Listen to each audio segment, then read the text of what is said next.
Top 10 reasons the Queen's coronation was better than King Charles's. And at number 10, it's a modernized coronation. Billed as a solemn religious event, Charles's modernized coronation is expected to be a reflection of the monarch's role in today's society while being rooted in long-standing traditions and pageantry. As you can see, many of the long-standing traditions and ancient rituals will return to Westminster Abbey for Charles's coronation. However, there will be a significant difference between the King's ceremony and that of his late mother, Queen Elizabeth II. Number 9. Different dress codes. Queen Elizabeth showed out in full ceremonial robes made from crimson velvet and ermine for her coronation. Under that, a satin gown embroidered with pearls and crystals. But King Charles's dress code will be a lot more relaxed. So no fancy fabrics and pearls here for King Charles. He might even break tradition and wear his military uniform in honor of the brave servicemen and women who have served their country selflessly. Of course, we can't forget that he will be crowned with the same royal crown as Queen Elizabeth II. So whatever uniform he does choose to wear, it'll still feel like an occasion worthy of kings and queens. With all eyes on him, hopefully Charles won't forget to put on his shoes, or else there's sure to be plenty of chatter about it. No matter what outfit he chooses though, we know one thing is for certain. His coronation will be remembered for years to come. Number 8. What is the Koh-i-noor Diamond? This decision was definitely for the better, so a big thumbs up to whoever is in charge. The Koh-i-noor Diamond is one of the most renowned and contentious diamond artifacts in the world. It is an integral part of the British crown jewels, and its history is steeped in controversy. First discovered in India's mines in 1635, it was presented as a gift to Shah Jahan, a Mughal ruler, who then set it upon his throne as a symbol of power. In 1849, the diamond was then stolen from its rightful owner by the East India Company and sent to Britain as a tribute for Queen Victoria. Over time, the diamond has become increasingly entwined with British royalty and has been passed down throughout generations of monarchs. Most recently, in 1911, King George V removed it from Queen Mary's crown and placed it within Queen Elizabeth, the Queen Mother's crown, where it currently remains today. However, given its dark past of colonization and exploitation, it is thought that Queen Camilla will not wear the Queen Mother's crown during her coronation ceremony, instead opting to wear Queen Mary's crown, which doesn't contain the diamond. Number 7. Anointing a king and a queen. However, large questions remain regarding how a ceremony rooted in 1,000 years of history might be adapted for the 21st century without the release of the order of service or other broader indications of how everything might play out. Given that we've had further details about the service, such as the role for Prince George and the page boys, Prescott wrote in an email, it becomes increasingly curious that there is still a lack of information about the service itself.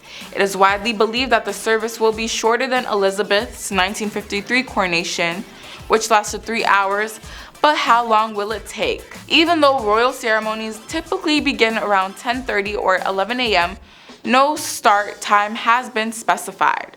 We know that it will be a shorter ceremony, but in contrast to that ceremony, this one will involve the crowning and anointing of both a king and a queen. Number 6. Division. The coronation has been described as a stripped down affair as millions of Britons struggle with rising living costs and rising energy costs. According to Smith, now we have a situation where there's a lot of division and economic uncertainty. Smith sees a parallel in the dire economic situation that exists today. Thus, we see the ruler attempting to find some kind of harmony between respecting the practice and underlining the principles of the service while recognizing that England is altogether different. King Charles III and his predecessors also have significant differences in age. Camilla is 75 and Charles is 74. Queen Elizabeth II walked down Westminster Abbey by herself when she was only 27 years old, symbolizing the promise of youth. On the day they were crowned, her father George was only 41 years old, and the Queen Mother was only 36. However, the Sunday Times reports that Charles's eldest son William, Prince of Wales, who is next in line to the throne and will be the only one permitted to kneel before his father and kiss his right cheek during the ceremony, will represent the promise of youth at the coronation this weekend. People say that he will demonstrate what the next generation is going to look like by being front and center in this manner. Number 5, breaking tradition. As excitement builds for Charles's coronation as a new king, many are wondering if he will choose to follow his mother's example and be anointed in private. But according to the Telegraph, Charles may break with centuries-old history and allow the public to witness this momentous event. In preparation for such an occasion, a special see-through canopy is going to be made especially for His Majesty, which would make it the first time ever that a British monarch has been anointed in public view, with some speculating that the king will emerge in all his glory with a sparkly crown and a golden scepter. It would certainly be quite a festive affair. Number 4, a shorter ceremony. The coronation process of King Charles III and Queen Camilla is said to be a fraction of the size and expense of his mother's back in 1953. While Her Majesty's convoy required an entourage of 16,000 people and a 5-mile journey through a rainy London, Charles and Camilla's will travel only 1.3 miles through a much more condensed route, in an effort to make sure the subjects can enjoy the ceremony from the comfort and safety of their homes. In keeping with the current monarch's less extravagant vision for the event, there will be just 2,000 guests welcomed at the ceremony. Queen Elizabeth's coronation was attended by a whopping 8,250 people.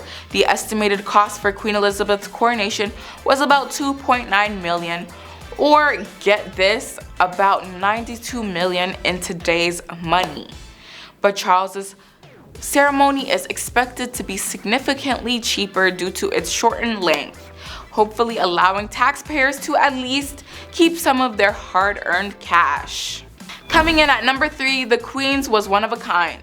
When the beloved Queen Elizabeth II ascended to the throne, she made a revolutionary move and decided to televise her coronation in Westminster Abbey. This marked a significant shift from the long-standing tradition of the British monarchy as a highly private affair. This was a move that allowed the nation to come together for such a special occasion. When Queen Elizabeth took the throne, she still had a regal presence, but now we may know too much of the family's dirty laundry to hold them in such esteem. Fast forwarding to the modern age, where digital technology has deeply impacted various aspects of life, King Charles's coronation ceremony is likely to be experienced differently than his mother's. Instead of simply viewing it on TV, people will probably catch glimpses of it on their smartphones throughout the day. However, instead of being just a solemn event to honor royal majesty, social media has certainly changed things up, transforming it into an opportunity for people around the world to comment on everything from Camilla's outfits and hairstyles to King Charles's every gesture. Taking over the number 2 spot, 2 different eras. Charles faces a huge challenge to live up to his mother's legacy and restore the monarchy's relevance in the 21st century. With Brexit further fragmenting the United Kingdom, it is no easy challenge for Charles to remain a unifying force for all of Britain's citizens. After decades of anticipating being crowned king, he must now prove himself as an effective monarch with a modern vision that not only resonates with his subjects but also celebrates the vast diversity within them. It will be interesting to see how Charles handles this unique position and whether he can keep up with Elizabeth's reputation as one of Britain's most beloved monarchs. Only time will tell. Finally, taking over our number 1 spot, swearing their allegiance to the king. At the Queen's coronation, all the dukes in attendance solemnly knelt before her and swore an oath of loyalty to her by promising to become her loyal liege, men and women for life, and to faithfully serve, protect, live and die by her side against anyone who dares to challenge her.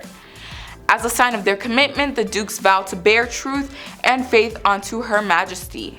Furthermore, upon King Charles' ascension to the throne, only one person will need to pay homage to him: Prince William. This means that neither Prince Harry, the Duke of Sussex, nor Prince Andrew, the Duke of York, will have to kneel before the king in order to swear allegiance. What a turn of events! These dukes have been relieved from their knightly duties and can rest easy knowing that their loyalty need not to be tested. No longer will they face the daunting task of swearing loyalty to the king or queen. Now, that is all for today's video. Thank you guys so much for watching. Make sure to like, comment, and subscribe, and we will see you guys in the next one.